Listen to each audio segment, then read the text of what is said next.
வீடியோவில் என்ன நடக்குன்னு சொல்லிட்டு பார்க்கலாம். வீடியோக்குள்ளே போகிறதுக்கு முன்னாடி நம்ம சேனலை லைக் அண்ட் சப்ஸ்கிரைப் பண்ணி சப்போர்ட் பண்ணுங்கள். வீடியோ வந்துட்டு செம்ம இன்ட்ரெஸ்டிங்காக போய்கிட்டு இருக்கு. ஃபஸ்ட்டு சீனில் வந்துட்டு அபிராமியை கடத்தி வச்சுட்டு கார்த்திக் தான் கால் பண்ணுறாங்க. கார்த்தி வந்துட்டு ஃபோன் அட்டன் பண்ணுறாங்க. அவள் யார் அப்படின்னு சொல்ல, இங்கே பாரு, நாங்கள் யார் என்ன ஏறு விவரம்லாம் உங்கள்கிட்ட சொல்ல முடியாது. ஆனால் இப்போ உங்கள் அம்மா எங்கள் கஸ்டடியில் இருக்காங்க. நான் சொல்கிற இடத்துக்கு மட்டும் நீ வல்லாட்டின்னு வச்சுக்கோ. அப்புறம் உன் அம்மாவை நீ உசுரோடே பார்க்க முடியாது அப்படின்னு சொல்ல, டே யாரா நீங்கள் எதுக்கிட்ட தேவையில்லாமல் என் அம்மாவை கடத்துனீங்க அப்படின்னு சொல்லிட்டு கேட்க, அதான் சொன்னல அதெல்லாம் சொல்ல முடியாதுன்னு. நீ இப்போவே இந்த நிமிஷமே நாங்கள் சொல்கிற இடத்துக்கு நீ வரணும் அப்படின்னு சொல்ல, சரி சொல்லு எந்த இடத்துக்கு வரணும் அப்படின்னு கேட்க, அவங்க வந்துட்டு ஒரு இடத்த சொல்கிறாங்க. இங்கிட்டு வந்துட்டு அபிராமி டே விடுங்கடா விடுங்கடா அப்படின்னு சொல்லிட்டு கத்தி கதறிட்டு இருக்க, கார்த்தி வந்துட்டு கிளம்பலான்னு போகிறாங்க. அப்போ மயிலும் அவங்க மாமா வந்துட்டு, மாப்பிள்ளை எங்கே போகிறீங்க, இன்னும் கொஞ்சம் நேரத்தில் முகூர்த்தம் வந்துடும், நீங்கள் பாட்டுக்கு வெளியில் போகிறீங்களா அப்படின்னு சொல்ல, ஒரு முக்கியமான வேலை மாமா, நான் போயிட்டு வந்து சொல்கிறேன் அப்படின்னு சொல்லிட்டு கார்த்தி சொல்கிறாங்க. மாப்பிள்ளை ப்ளீஸ் எதுனாலும் சொல்லிட்டு போங்க, எங்களுக்கு ரொம்ப பயமாக இருக்குது அப்படின்னு சொல்ல, அதெல்லாம் ஒன்றுமே கிடையாது, நான் இப்போ போனது உடனே வந்துடுறேன், ரொம்ப முக்கியமான விஷயம் அப்படின்னு சொல்லிட்டு கார்த்தி கிளம்புறாங்க.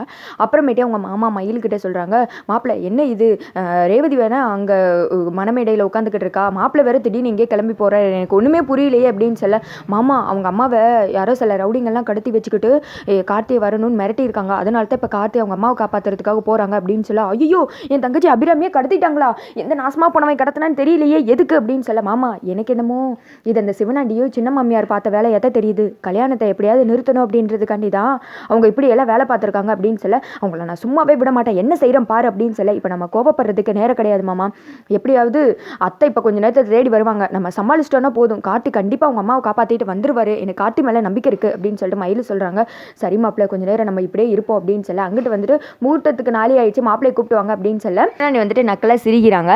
அவன் இங்கே இருந்தால் தானே வருவான், நான் தான் அவனை பேக் பண்ணிட்டேனே அப்படின்னு சொல்லிட்டு சிரிச்சுக்கிட்டு இருக்க, அபிராமி அந்த பக்கம் வந்துட்டு கதறிட்டு இருக்காங்க. கார்த்தி வந்துட்டு டக்குன்னு உள்ளே போக அபிராமி கார்த்தியை பார்த்தது சிரிக்கிறாங்க. வந்துட்டு அப்பா நல்ல வேலைக்கு அப்படின்னு சொல்ல, ரவுடிங்கெல்லாம் டே இவனை பிடிச்சி பார்சல் போடுங்கடா அப்படின்னு சொல்லி ஒருத்தன் வந்துட்டு கத்துறான். ஆனால் கார்த்தியவே பார்சல் போட்டுற முடியுமா அப்படின்னு சொல்லிட்டு கார்த்தி அவங்கெல்லாம் அடி அடி அடின்னு அடித்து அங்கே பிச்சு எரிஞ்சிக்கிட்டு இருக்க, இங்கிட்டு வந்துட்டு சாமுண்டீஸ்வரி அவங்க என்ன இது இன்னும் மாப்பிள்ளை வல்லை அப்படின்னு சொல்லிட்டு கார்த்தியை தேடி வந்துட்டு ரூமுக்கு போகிறாங்க. அங்கே ஒரு பக்கம் மயில் இன்னொருத்தைக்கு மாமா வந்துட்டு இருக்காங்க. என்னாச்சு வாசலே நின்றுட்டு இருக்கீங்க, ராஜா எங்க அப்படின்னு சொல்லிட்டு கேட்க, அது வந்து அத்தை ராஜா பாத்ரூம் போயிருக்கான் அப்படின்னு சொல்ல, பாத்ரூமா, அங்கே மணமேடையில் சும்மா உட்காந்துக்கிட்டு இருக்கா ரேவதி, ஐயர் வேற முகூர்த்தத்துக்கு டைம் ஆயிடுச்சு வர சொல்லுங்கன்னு சொல்லிக்கிட்டு இருக்கா, நீங்கள் என்ன அசால்ட்டாக பாத்ரூம் போயிருக்கான்னு சொல்லிட்டு இருக்கீங்க, வழிவிடுங்க நான் போய் பார்க்குறேன் அப்படின்னு சொல்லிட்டு ரூமுக்குள்ளே போனால் யாருமே இல்லை. என்ன இது ரூமில் யாருமே இல்லைங்க, என்ன தான் நடக்குது, இப்போ ஒழுங்கு என்கிட்ட சொல்ல போகிறீங்களா இல்லையா அப்படின்னு சொல்ல, சொல்லிடுறோம்மா இதுக்கு மேலே உண்மையை மறைச்சு பிரயோஜனம் இல்லை, நம்ம ராஜாவோட அம்மாவை யாரோ சில ரவுடிங்க கடத்தி வச்சுட்டு இப்போ உடனே விளையாட்டி உங்கள் அம்மாவை கொண்டு மிரட்டியிருக்காங்க, அதான் ராஜா காப்பாற்றுறதுக்காக போயிருக்கா அப்படின்னு சொல்ல, ஓஹோ இவ்வளோ வேலை நடந்திருக்கா, இதெல்லாம் யார் பண்ணுறான்னு எனக்கு நல்லாவே தெரியும் அப்படின்னு சொல்லிட்டு விறுவிறுன்னு துப்பாக்கி எடுத்துகிட்டு மாயாவை கூப்பிட்டு ரூமுக்குள்ளே போகிறாங்க.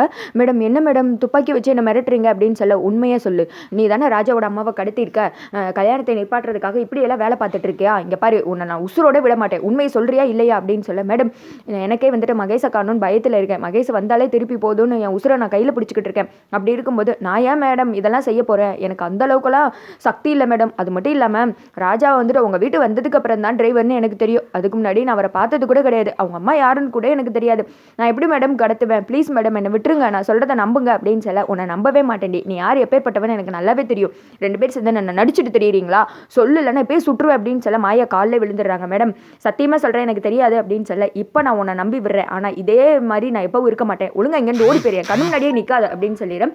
மாயா வந்துட்டு குடுகுடுன்னு அந்த ரூமை விட்டு ஓடிடுறாங்க. சிவனாண்டி நீ தாண்டா ஏதோ ஒரு வேலை பார்த்துருக்க, நான் அவ்வளோ சீக்கிரம் இந்த கல்யாணத்தை நிறுத்தப்பட மாட்டேன், கண்டிப்பாக இந்த கல்யாணத்தை நல்லபடியாக நடத்தி காமிப்பேன் பாருடா அப்படின்னு சொல்லிட்டு சாமுடி சரி முறைச்சிக்கிட்டே துப்பாக்கியை தூக்கிட்டு வெளியில் வர்றாங்க. அங்கிட்டு வந்துட்டு சிவனாண்டி சந்திரா கிட்ட இனி வந்துட்டு கல்யாணம் நடக்காது சந்தோஷமாயிரு அப்படின்ற மாதிரி செய்ய பண்ணிட்டு இருக்கு. அதோட பார்த்தீங்கன்னா வீடியோ வந்துட்டு முடிஞ்சிருது.